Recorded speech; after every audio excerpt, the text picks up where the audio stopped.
बिस्मिल्लाहिर्रहमानिर्रहीम। आज 15 दिसंबर 2020 और मैं ऑपरेटिंग सिस्टम का नया लेक्चर रिकॉर्ड कर रही हूँ। और अगर हम कोर्स आउटलाइन पे देखें तो हम आज इस मॉड्यूल को कवर करेंगे जिसमें हम सिक्योरिटी प्रोटेक्शन पे, goals and principle of protection, access matrix, security threats क्या होते हैं और इंक्रिप्शन पे बात करेंगे। इसके बाद हम सिर्फ वर्चुअल मशीन और उसकी इम्प्लीमेंटेशन हमारा एक टॉपिक रह जाएगा। वो इंशाल्लाह हम कल रिकॉर्ड करके इंशाल्लाह हम we will be in the position to almost cover our syllabus और then we will get sufficient time to discuss problems. आप लोग मुझे बता दीजिएगा कौन सी चीज़ रिवाइज करनी है, तो वो मैं आप लोगों को रिवाइज भी करवा दूंगी और देख लेंगे उसको। तो जी बिस्मिल्लाह करते हैं जी। ये वैसे जो है ना बहुत ज़्यादा डिटेल में थ्योरेटिकल या टॉपिक ही है और इसमें मैथमेटिकल चीज़ें नहीं हैं। सबसे पहले तो हम देखते हैं कि जी एक लेमैन जो है वो प्रोटेक्शन और सिक्योरिटी लग रहा होता है कि ये जी मिलती जुलती चीज़ें हैं, लेकिन अगर हम सॉफ्टवेयर पॉइंट ऑफ व्यू से बात करें तो प्रोटेक्शन जो होती है ना वो होती है जी user data and programs against interfacing by other authorized user of the system. और सिक्योरिटी होती है it involves guaranteeing of a user data and program against interface by external entities, for example unauthorized persons. अब आपको ये मिलती जुलती चीजें लग रही होंगी कि जी ये प्रोटेक्शन में भी ऑलमोस्ट उसने यही बात की है, लेकिन अगर आप देखो तो प्रोटेक्शन जो होती है ना वो एक सिस्टम की अपने आप से होती है। मसलन मैं आपको इसकी एग्जांपल कुछ यूं देती हूँ कि बैंक का कोई सॉफ्टवेयर है। अब बैंक के सॉफ्टवेयर जो होते हैं, अब वो उसका एक्सेस जो होगा वो डिफरेंट लेवल्स के ऊपर, कुछ मैनेजर्स लेवल के एक्सेस राइट ज़्यादा होंगे, एक जो वहाँ पे कैश पे बैठा होगा उसके एक्सेस राइट्स और तरीके से होंगे, जो एक रीजनल मैनेजर होगा उसके एक्सेस राइट्स और तरह से होंगे। अब बैंक की अपनी आईटी टीम भी होगी, तो अब आईटी टीम में अगर कोई डिस्ट्रक्टिव बंदा है, अब उसको पूरे कोड का पता है, अब वो कोई जो है किसी बाहर के बंदे से मिलके वो सिस्टम को जो है हैक करना चाहता है, तो दिस इज योर इंटरनली, यहाँ पे आपको इंटरनल प्रोटेक्शन होगी। यहीं पे मैंने ये बात की है कि अनऑथराइज्ड यूजर, मसलन ये कि कोई उस बंदे को उस चीज की इजाजत तो नहीं है, अनऑथराइज्ड है, लेकिन वो आपके प्रोग्राम को हैक करना चाहता है। It involves gardening user data and program against interface by other unauthorized other authorized users of the system. यानी अब आप देखें बैंक में जो है वो उसको ऑथराइजेशन तो है ना, लिमिटेड ऑथराइजेशन ही हो बेशक, लेकिन ये कि वो कोई सिस्टम को हैक करना चाहता है और वो उसको जो है अटैक करना चाहता है, तो प्रोटेक्शन जो होती है ना वो इंटरनल इशू होती है, राइट। अच्छा, अब जो आपकी सिक्योरिटी होती है उसमें ये होता है कि वो बाहर से कोई बंदा जो है ना अटैक कर रहा होता है, वो सिस्टम में बैठा तो नहीं हुआ, वो आपका जो है ना मसलन हैकर्स आप कह लें। अक्सर आपने देखा होगा कि ये गेम चल रही होती है कि आप किसी वेबसाइट के को पकड़े, उसकी सिक्योरिटी जो है उसको जो है बाईपास करें और आप उसके जाके प्रिंट कर देंगे this this site has been hacked. ये अक्सर जो है ना टीवी शीवी पे आप देखते होंगे।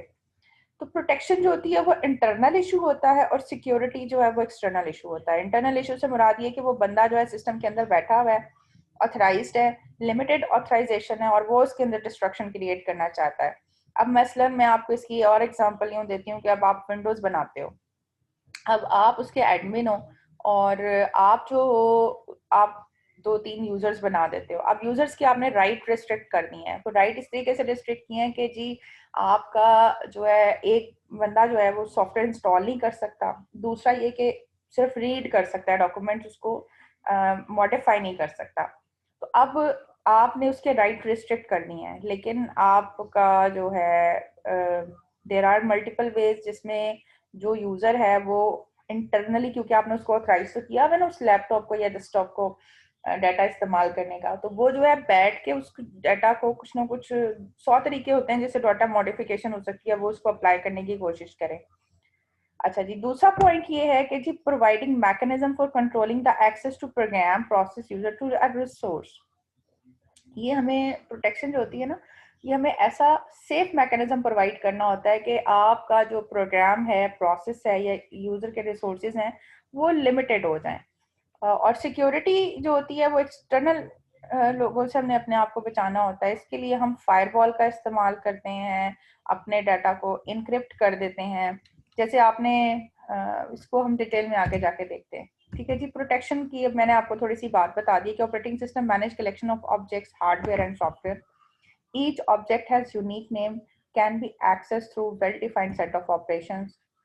प्रोटेक्शन की प्रॉब्लम ये होती है कि ensure each object access correct only by the authorized person. ये हमें जो है ना कि जी जो जिसको जितने राइट्स मिले हुए हैं ना, आपने उसी चीज को एक्सेस करना है। Authorization should only be need to know basis. अब आप देखो, मैं अगर एक बैंक की यूजर हूँ तो मैं मुझे यूजर के राइट्स होंगे। और मैं जाके जो है, अब बैंक का मैनेजर जो है जिसके पास सारे राइट्स हैं, वो तो फिर सारे इधर का यूजर के इधर उधर पैसे कर सकता होगा, उसके पास तो सारे राइट्स हैं। तो ये बड़ी जरूरी बात होती है कि आपने ऑथराइजेशन देनी है तो नीड क्यों देनी है।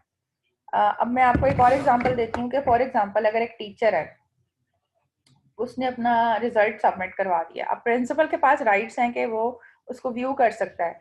लेकिन अगर अब एक दफा डाटा सबमिट हो गया तो उसके बाद अगर एक टीचर उसको चेंज करना चाहता है तो उसका उन्होंने मैकेनिज्म कुछ इस तरीके से रखा हुआ है कि आपके जो है ना डेटाबेस एडमिनिस्ट्रेटर को और प्रिंसिपल से अप्रूवल लेनी होगी।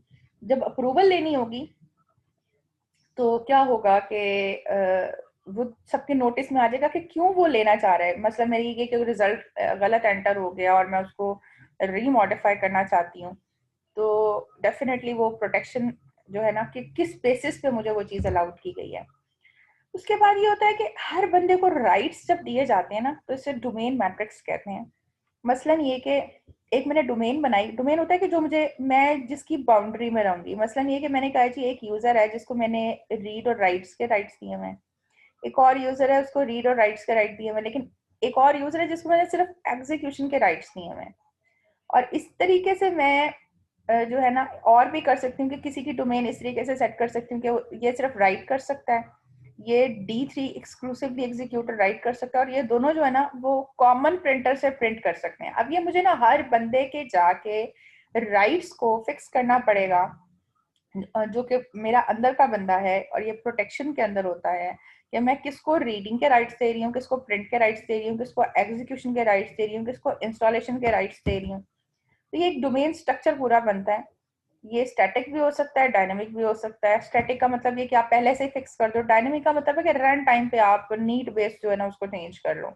डायनेमिक डोमेन सिंपलर होती है। Static domain simpler, must be less restrictive. Dynamic domain employ ability to modify access site of domain or to switch domain. User process procedure can be domain. तो user के जो processes होते हैं उनके procedures को domain में लेके आया जा सकता है। और कर्नल और यूजर मोड जो होते हैं वो इसके एग्जांपल होते हैं। अब ये एक्सेस मैट्रिक्स है। हम क्या करते हैं कि इस पूरे प्रोसेस को हम एक एक्सेस मैट्रिक्स के थ्रू रिप्रेजेंट करते हैं। जैसे D1 है ना, D1 की डोमेन में आप रीड कर सकते हो, और इस F1 जो है वो रीड कर सकता है, और F3 भी रीड कर सकता है। F2 और प्रिंटर कुछ नहीं कर सकते। D2 जो है वो सिर्फ प्रिंट कर सकता है। D3 जो है वो रीड भी कर सकता है, एग्जीक्यूट भी कर सकता है। तो हम हर यूजर के ना F1 F2 F3 या द फाइल्स जिसमें हम उसके डोमेन्स के हिसाब से रेक्टिफाई कर देते हैं कि जी कौन सी चीज अलाउड है और कौन सी चीज अलाउड नहीं है। और ये यूज ऑफ एक्सेस मैट्रिक्स जो है ना, कौन सी मैकेनिज्म होने चाहिए, कौन सी पॉलिसीज होने चाहिए, इसको एक दफा आप लोग देख लीजिएगा। अच्छा जी, इसके बाद हम बात करते हैं जी सिक्योरिटी थ्रेट्स के ऊपर। सिक्योरिटी जो होती है जो कि बाहर से होती है, यानी अब बंदा ऑथराइज नहीं है, ठीक है, मेरा बैंक का सिस्टम है और मैं बाहर से उसको हैक करने की कोशिश करती हूँ, तो वो डायरेक्ट भी हो सकता है और इनडायरेक्ट भी हो सकता है।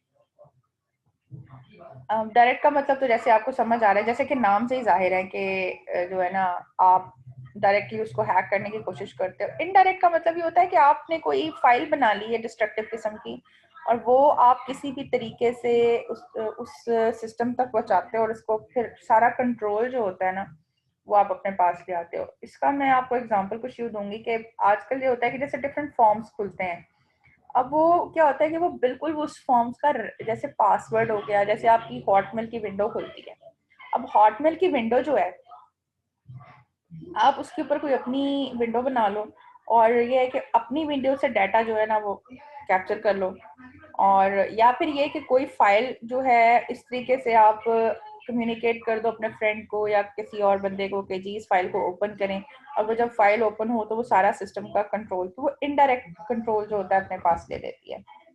तो ये different Trojan horse, trap doors और ये डिफरेंट किस्म की जो है ना सिक्योरिटी थ्रेड्स हैं, ये डिफरेंट तरीके से काम करते हैं। इनको जरा आप अपनी तसल्ली से देख लीजिएगा कौन कौन से सिस्टम को थ्रेड्स हो सकते हैं, वॉर्म्स होते हैं, वायरसेस होते हैं, डिनायल ऑफ सर्विसेज होती हैं।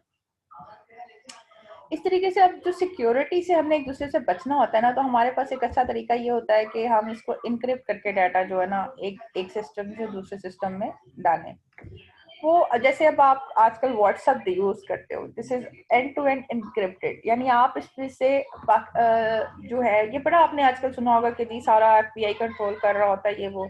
अब व्हाट्सएप कंपनी के पास तो वो डाटा जो है जा सकता है ना, वो मेरे वहां से डाटा इनक्रिप्ट होगा दूसरे यूजर तक जाने के लिए, वहां पे जाके डिक्रिप्ट होगा, और इसका एक पूरा प्रोसीजर होता है जिसको हम साइफर टेक्स्ट कहते हैं। साइफर टेक्स्ट होता है कि हम जो होता है ना उसको एक खास एल्गोरिथम के तहत चेंज कर देते हैं। अगर ए है तो लेट अस सपोज वो ए नहीं इनक्रिप्ट होगा, वो कोई भी अल्फाबेट या किसी एक खास एल्गोरिथम के तहत वो कोई और अल्फाबेट वहां पे जा रहा होता है। तो इनक्रिप्शन जो होती है वो इंश्योर करती है कि हम किस तरीके से सिक्योरिटी जो है इसको इंश्योर कर सकते हैं। तो जनाब ये साइफर टेक्स्ट का जो है उसमें कोई मैसेज होता है, वो कोई की जाती है, वो फंक्शन को हम पास करते हैं उस की बेसिस पे। मसलन मैं इसको आपको छोटी सी एग्जांपल दूं कि लेट अस सपोज आपकी की ये है कि आपने कहा आई, ठीक है, लव पाकिस्तान। अब मैं जरा ना लिखने की वजह से लेट अस सपोज मैंने ये किया वहां, अब ना मैं इसको इनक्रिप्ट कुछ इस तरीके से करती हूँ कि जैसे ए होता है हमारा अल्फाबेट में, ए होता है, आपके पास बी होता है, फिर आपके पास सी होता है। तो आप लेट अस सपोज ये करो कि जो भी मैं अल्फाबेट यूज करूंगी ना, मैं इसको ना थोड़ा सा और एलेबोरेट कर देती हूँ। लेट अस सपोज ये डी है, ये आपके पास ई है, एफ है, जी है, एच, हर एक को ना मैं नंबर असाइन कर देती हूँ। लेट अस सपोज ए को 1 है, ठीक है, तो बी को 2 है, यहाँ पे 3, ये हो जाएगा 4, ठीक है, 5। अच्छा, अब मैं की इस तरीके से डिफाइन करूंगी कि जो भी आपने चीज को डिक्रिप्ट करना है ना, आई तक कर लेती हूँ क्योंकि यहाँ पे आई इस्तेमाल हुआ है ताकि आप लोगों को ये पता चल जाए। आई, एफ को मैं कहूँगी 6, ये हो जाएगा फिर 7, ये हो जाएगा 8, ये हो जाएगा 9। इसका मतलब है कि आई जो है वो मेरा 9th अल्फाबेट है। अब मैं की डिफाइन करती हूँ कि लेट अस सपोज मेरे पास की है +2 की, ये माइनस भी हो सकती है, ठीक है, यानी जो भी नंबर मैं इस्तेमाल करूंगी ना उसमें +2 ऐड कर लूंगी। तो आई जब होगा ना तो वो इनक्रिप्ट कैसे होगा, +2 करूंगी तो 11 पे कौन सा अल्फाबेट, जे आएगा, आई जे और फिर के, ठीक है ना। तो जो जाएगा ना वर्ड, आई नहीं जाएगा, इसकी जगह पे के जाएगा, ठीक है। और एल है तो एल का नंबर क्या होगा, ये हो जाएगा 10, ये हो जाएगा 11, ये हो जाएगा 12। अब 12 जो है वो एल की जगह पे है, तो +2 करोगे तो ये एम और ये एन चला जाएगा, ठीक है, तो ये 14 पोजीशन हो जाएगी। तो एल की जगह पे मैं, एल नहीं जाएगा, एन चला जाएगा, ठीक है ना। अच्छा, अब ये की कोई भी हो सकती है, आप इवन ऑड के हिसाब से, और ये बड़ा एक आजकल एक हॉट टॉपिक है कि जी आप इस की को इस तरीके से डिजाइन करें कि वो आप ये तो बड़ा मैं सिंपल सा तरीका बता रही हूँ, ये तो जो है ना सॉफ्टवेयर तो इसको 2 मिनट में जो है ना डिक्रिप्ट कर देगा, लेकिन ये कि आजकल इस सिस्टम पे बड़ा काम हो रहा है कि इंक्रिप्शन की would be design in such a manner कि वो इंक्रिप्शन की का आपको पता ही ना चले, किसी नंबर पे वो इवन के ऊपर ऑड कर दे, किसी को ऑड पे मैप कर दे।